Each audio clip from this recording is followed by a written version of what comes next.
Ini adalah laptop TUF Gaming pertama yang nggak pakai discrete GPU. Kok bisa? Emang bisa kah berpegang hanya sama integrated GPU doang?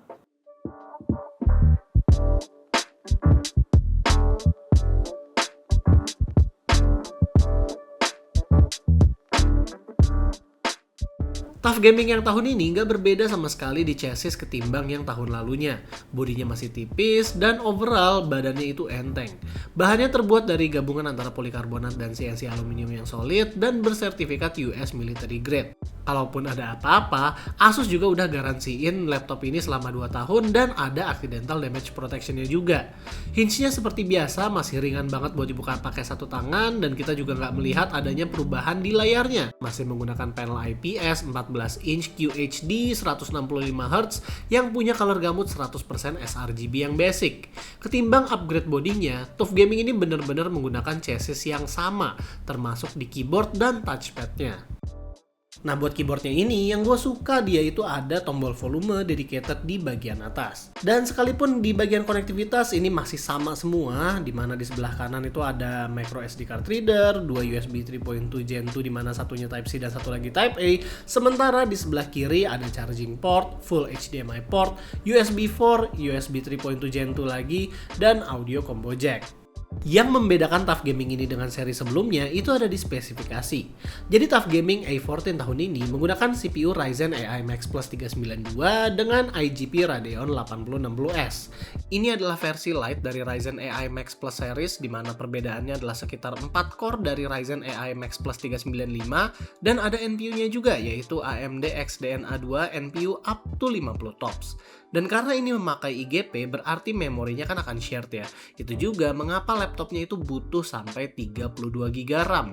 Jadi bisa alokasiin up to 24 GB VRAM kalau sewaktu-waktu dibutuhin untuk yang butuh VRAM gede.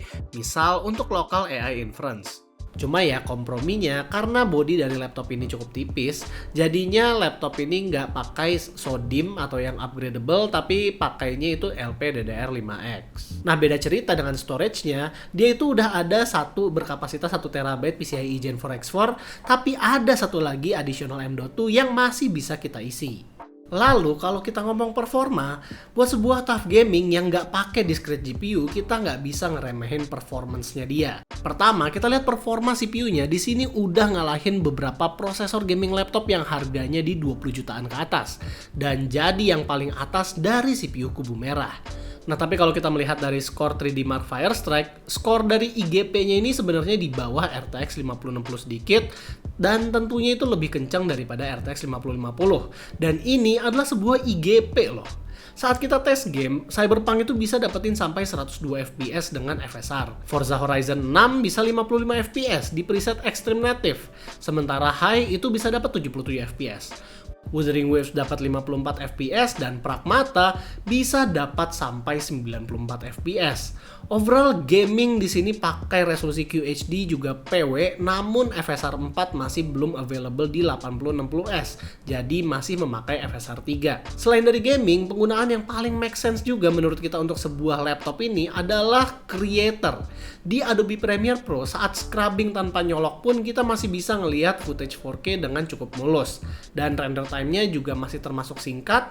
Sementara saat kita cek Blender, dia masih bisa ngerender image 3D barbershop dengan cepat asal memakai HIP.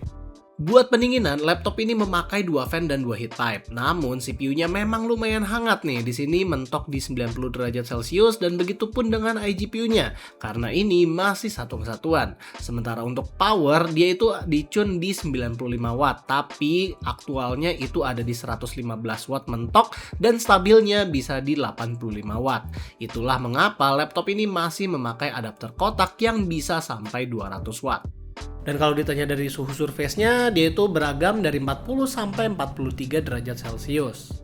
Lalu kalau ditanya pengalaman memakai laptop tipis enteng, efisien, tapi juga tetap powerful, ya nggak usah ditanya lagi lah ya. Pastinya ini udah asik banget buat pekerja, terutama pekerja kreatif.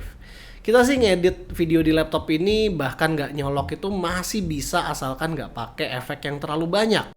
Baterai dari laptop ini tahan sekitar 8 jam aja. Ini wajar karena CPU-nya pun penggunaannya power hungry di penggunaan desktop karena ini adalah sebuah high performance CPU. Tapi angka ini cukup efisien buat sebuah laptop gaming karena dia tidak memakai discrete graphics sama sekali. Beda halnya dengan SKU-nya satu lagi yaitu memakai Ryzen 7 260 dengan RTX 5060, itu mungkin battery life-nya akan lebih rendah daripada yang SKU ini. Jadi kalian punya opsi antara dua. Kalau kalian mau lebih efisien ambil SKU yang ini, kalau kalian mau CUDA cores dan DLSS ambil SKU yang satu lagi. Harganya sama-sama di 30 jutaan. Di dalam Armoury Crate itu ada beberapa profil juga. Di profil silent dan penggunaan desktop doang nih, bukan gaming, CPU-nya itu fluktuatif banget usage-nya. Kadang di 12 watt, kadang bisa ke 36, bahkan peakingnya itu di 48 watt. Itulah kenapa baterainya masih nurun banyak walaupun profilnya udah yang silent. Tapi ini juga membuktikan poin gue tadi, di mana Ryzen AI Max Plus itu dia jauh lebih efisien karena dia nggak akan geber watt tinggi terus-menerus. Kalau ditanya yang paling kita demenin sih sebenarnya keyboardnya ya, dimana switchnya itu bener-bener empuk, dalam, dan fun to press banget.